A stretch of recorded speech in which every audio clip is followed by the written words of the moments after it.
Ayan, so ito ang kutsara at ang tinidor at ang kutsara. Ang gagawin natin sa mga bagay nito ay papagalawin natin o di naman kaya itutupiin natin mga kapanalig. Susubukan natin gamit ang ating isip. Ayan. Okay. Original. No? Ayan. Talagang tinidor, no? Ayan. Abangan mga kapanalig, ha?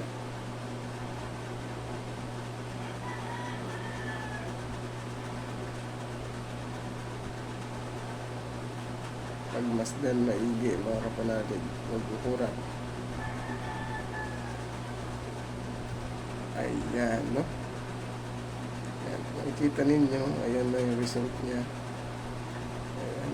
Oh, ayan. Ayan mga kapanalig, no? Ayan, imuko yung dito banda. Ngayon, isa pa, itong kutsara naman ang ating gagawin na tawag ito, na papatupiin natin itong kutsara na ito gamit ang ating palad. Ayan, ipapatong natin sa ating palad ang kutsara. And then, atin itong, i-adjust natin ang bahagya. Ayan, no, kutsara po yan, mga kapanalig, baka magtaka po kayo. Ayan, kutsara po yan, ayan. Okay, lalagay natin dyan. Habang lalagay na natin, ang gagawin lang ay hawakan na natin dito, mga kapanalig. Ayan.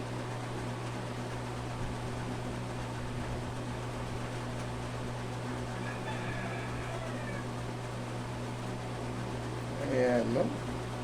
Wala tayong force na nilagay, mga kapanalig. Ayan. So, ayan.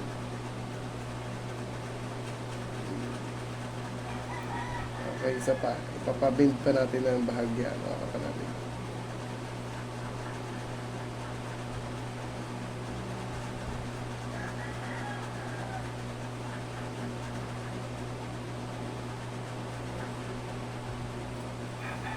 Ayan. Ayan. Ayan, makikita. Ay, sus! Kung makikita ninyo, mga kapanalig. Ayan, no? Itin natin, nadagdagan pa natin ng konti. Kasi nag-ano na siya, nag-bend na siya. Mabend pa natin ang gusto. Daliri lang mga kapanalig. Dito tayo sa ulo niya.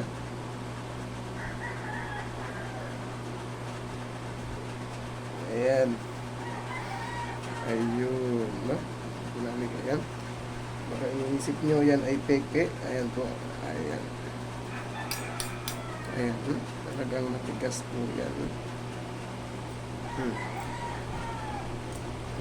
Diba? Tignan nyo mga kapanalig. Ito rin, kutsara. Baka sabihin nyo ay may laya. Ayan. I-zoom natin, tignan maigi. Ayan. O, kahit anong gawin mo dyan. Ayan, palagi. Ayan, legit 100%. Tigas na ito, mga panalig. Ayan, para mabalik lang siya. No? So, ito try natin. Isa pa. Bahagya.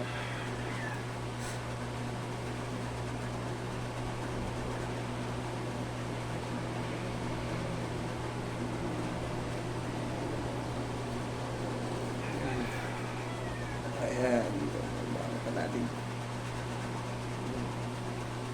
Ito naman, konti lang yung bend niya. Ayan, pero kanina talagang nakaganon na siya kanina, no? Talagang nakaganon na kanina. Oh, ganun ba? Nakaganyan. Ayan, kailangan pa natin pirsahin para lang mag-ano. Ayan, nakaganyan na po siya kanina, mga kapanalig. Okay, so susunod natin na upload, no? Kung mahilig ka sa ganitong video, paki-follow na ating Facebook page at paki-share na rin ang ating video, mga kapanalig. Ayan, itong channel ni Babaylan EJ, ang faith healer ng Negros Occidental.